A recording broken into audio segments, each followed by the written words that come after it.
Alright, so I enjoyed the first chapter. I keep calling it Red Hood. Everyone's saying Red Hood. It's Hunter's Guild Red Hood, but I'm sure people won't really get too confused if you say, them separate or together. The only other thing I would assume that you would get mixed up with Red Hood is the vigilante Red Hood. But, well, I guess there's a character before that Red Hood that is also Red Hood. But you know what I mean, the DC Red Hood and other variants. Either way, the first chapter, pretty solid. I enjoyed it. I thought it'd be more towards fighting monsters in general. Like, it would be segments against different monsters, or at least just different chapters that are focused on different monsters. It looks like werewolves are going to be at least the primary. I would assume that stuff like witches and vampires and whatnot are going to end up being part of this story, especially witches because they've been mentioned. But werewolves look to be the main focus. I'm fine with that. I like the style that they're using. They're not going with, like, the creator isn't going with a regular werewolf. To me, as long as it's not like the super plain basic werewolf, I don't really mind too much. Like, I like the overly gigantic, scary, buff, monstrous werewolf, but like these ones where they're like a Bloodborne-esque kind of like Nightmare Fuel version, where they're very much like way more distorted than your average werewolf. Like, these guys are sporting all these different extra limbs and weird jagged fangs and whatnot. But chapter begins kind of like with a mild recap. I like the color page. I like the color of this series in general as well. It's very interesting. It's done in the style to match like some kind of old folklore type story, and it goes with the art really well. Like even if you aren't like the best in terms of like sometimes you'll have people like their art, some people like them, some people don't, but their color style can really like culminate. Like, one series that I enjoy for the most part, like Nakaba, I enjoy his series, like Seven Deadly Sins. I wasn't a huge fan on the ending of the last arc. I like his current stuff with Four Nights the Apocalypse, Congo Bancho as well. His art, I've always enjoyed, but I've never been super on. I really like his color palette, though. I think his color palette looks really well with his art style, and it's one of those ones where the color can really complement it and make it look a lot better. Whereas, say for some of the way more mainstream shonen, I think a lot of their arts are way more, like, a lot more like fairly consistent with the style of world. Like, look at something like Fairy Tail or One Piece, Black Clover, or like even like stuff like Naruto. I'd say Bleach is around where it kind of gets into like how color can really alter the scene and the vibe, just because, I mean, like Bleach, sometimes you get a lot of no backgrounds and stuff, but you know what I mean. Like, those are ones where it's like they can look way more solid with or without color, but there are series that just look way more pristine without color, or sorry, with color. I think this one, it adds, I don't think it's as crisp with the color, but I think at least for Red Hood right now, it adds more charm to it, and I do like that. I do like the charm. It's kind of like one of the other new ones, Candy Flurry. I enjoy it so far. I like the art and whatnot, but the very colorful art style, I think, really adds to it. It's one of the things also I liked about Chainsaw Man. Because, like, Chainsaw Man had this weird 3-set kind of art style that I saw with Made in Abyss 2, where it was like humans, devils, and the environment are all almost drawn with different art styles. So they all kind of, like, separate visually more, but when colored, everything is so vibrant, so colorful, it just adds an extra layer to it. And I think when it comes to Red Hood, that at least from what we've seen so far, the color style just adds like a really nice extra bit of charm to it that I do really enjoy. Like, it's not the same as like when I was saying like Seven Deadly Sins. Like, when I see the art style and the color of this series, it's not as, like, it's not nearly as like, oh, it looks way better this way. It's just, it looks nicer. It's way easier to look at. And I think just the odd color palette, shading, and choices, I think, really add to it and give it that extra, its own extra, like, little bump to the series. But anyway, talking about the chapter itself, I was happy there was a nod at the axe that, I'm trying to remember exactly how his name is pronounced. Velu, I think it's how it's pronounced. Velu? I was trying to remember because I looked at before the last chapter came out, I saw his name in the, just kind of like fan translations when people were getting hyped for it. It was like Veru, but I think it's Velu in the officials. I'm trying to find a panel right now, but I think it's Velu. The girl is Grim. Yeah, Velu, I think is his name, or Velo. I'll say Velu for now. I think that's just easier to say. But he's like, he's got the axe from the mayor. Unfortunately, the mayor did get eaten in the previous chapter, but he did get the axe of the mayor, and there was like an extra like little nodding at the axe being something significant. I'm guessing it's either enchanted or it's made out of some special material. That just seems to be one of those things that, given the first chapter, again, giving some attention to it, as well as this chapter, as well as like he's the main character, so him having something significant towards his person makes sense, whether it's like a main character power or he just has like a significant weapon. Regardless of which, he doesn't want to actually go and be a hunter. He wants to stay in the hamlet where his town is, take up the job from the mayor, and protect the hamlet from danger. I'm very curious as to what direction the mangaka is going to take this piece. Because I figured the second chapter was going to be like, oh, a week's passed, they're going to join the Hunters Guild and whatnot. But it looks like there's going to have to be some form of set decision based off the story that makes Velu say, yeah, I'll go join you guys. I'm guessing it's like, it'll be something like, he'll have to realize that he can stay here and protect the village, or he can go out and try and exterminate werewolves and protect everybody. And try and eliminate it from its source. Because so far, it looks more like the werewolves in the series, at least currently, aren't good. It's not like a perspective thing. They seem to be kind of just outright evil. They're very malefic and vicious, and they even bring up how they used to be human, but it's because of some form of ailment or curse or whatever that's turned them into these werewolves, that's turned them into these monsters. And as of right now, we can kind of just look at it and say, oh, okay, well, they're destroying them isn't a problem, because if they're outright evil, outright problematic, and malefic, then you might as well take them down. It's not like one of those things where it's like, oh, if you see it from their perspective, maybe it's a little better. Maybe it just comes down to like point of views and stuff. Personally, if I was a werewolf in this, it would just do my plan. If I was a ghoul, Tokyo Ghoul, I would just go talk to the people and be like, listen, I understand that you guys are gonna get freaked out, but how about this? I'll only eat bad people, and you guys just leave me alone.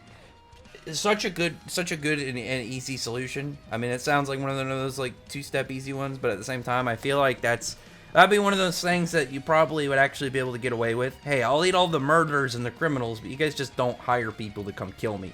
We good? Good. But I don't know. These werewolves aren't as tactical, I guess. They're more about the hunt, I would assume. But we get two more of these werewolves, and they're talking about how these guys took out the old lady. They call her name Granny Miali, and how she ended up getting taken out by them. But the other one is like saying, like this taller one is like saying how, oh well, she was old, she wasn't in fighting condition anymore, so that was on her. She was even nice. Like the other ones bring up, she's even nice enough to share their food with her, so she was building up she was definitely building up some level of camaraderie with these other werewolves to, access a plan, I would assume, once she eventually gets too old to hunt, maybe. But they end up getting taken out in the process of it. But the werewolves they're trying to do their own, like, keen thing. I definitely would have, if I was them at least, I would have waited until these hunters, like, are gone. Like, when you see Grim, just wait. Don't even bother with it. Don't even bother with her. She's too risky. But these guys, this is what happens when you have too cocky of fodder. They decided to end up getting a little bit too far in for what they were logically can handle, and they want to have like this whole plan of how they're gonna kill them. And, they eat the meat of the prey essentially that they're getting. And actually, as a secondary thing, I was happy about the Bell dude in the chapter. I thought he was pretty cool because he sees this werewolf coming, and it's the shorter one.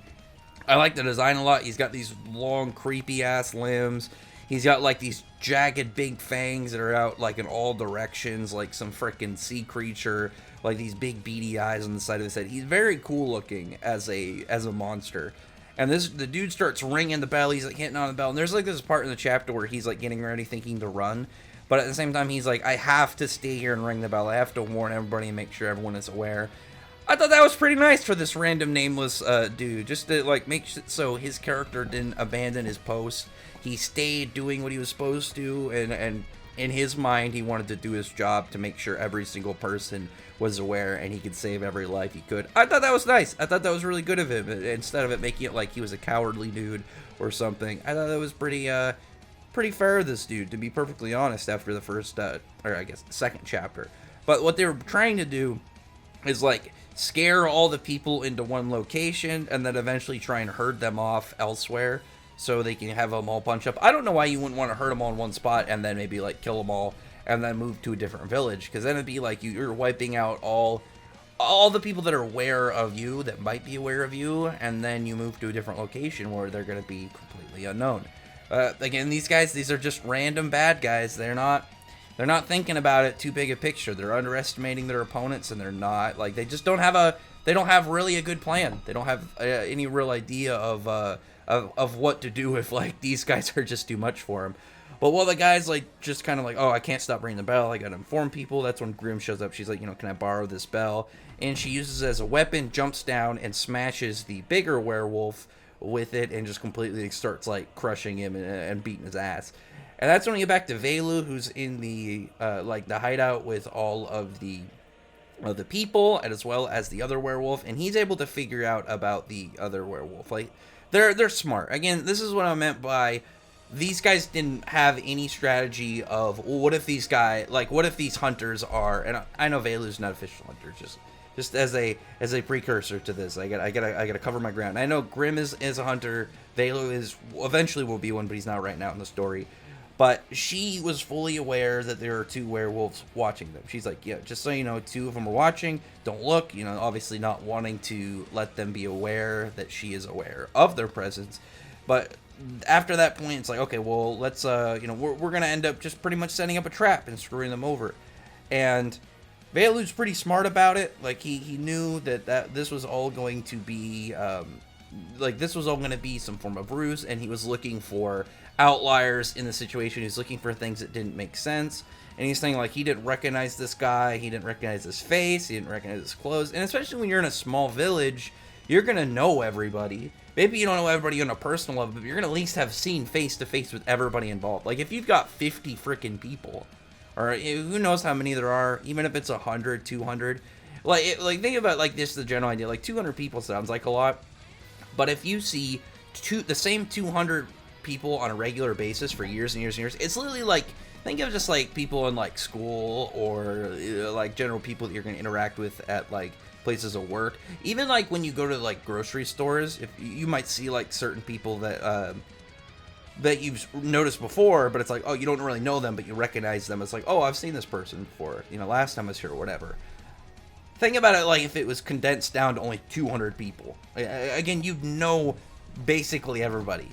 So this werewolf was not coming up with a good plan, and I don't blame him. These are random fodder guys from the start of the series, but Velu is showing that he's prepared and he's doing his job. He's not falling for nonsense, and that they're going to hunt all of these werewolves now to protect the hamlet. So now he's probably gonna, next chapter, get in a fight with this werewolf, end up taking him down. He's got his gun like directly pointed at this dude's back, and I would assume that it's not gonna be like an easy, like, he's just gonna like defeat this werewolf in like a page. Since he's inexperienced, Grim isn't there.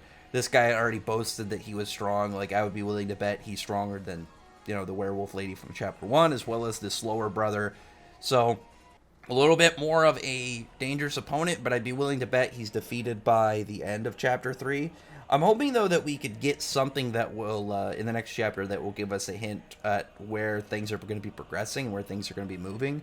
But for the time now, it's just going to be, okay, we're getting stuff established, and we're probably going to get set up as to why, or, what exactly is going to push Velu into going towards being a hunter, and what's going to change his mind from leaving the hamlet. Because I don't think this whole series is going to take place from this town. That'd be really interesting, just because I wouldn't expect it. I don't know why it'd be called Hunter's Guild if that was the case, but we'll see. Outside of that, solid second chapter. I enjoyed it. Like I said, I like the art. I think the art is pretty neat. It stands out while feeling very shonen, which I definitely really like. It looks different than the other series right now in the magazine, I think is the best way to say it. It doesn't have to be something completely brand new to the genre or anything crazy.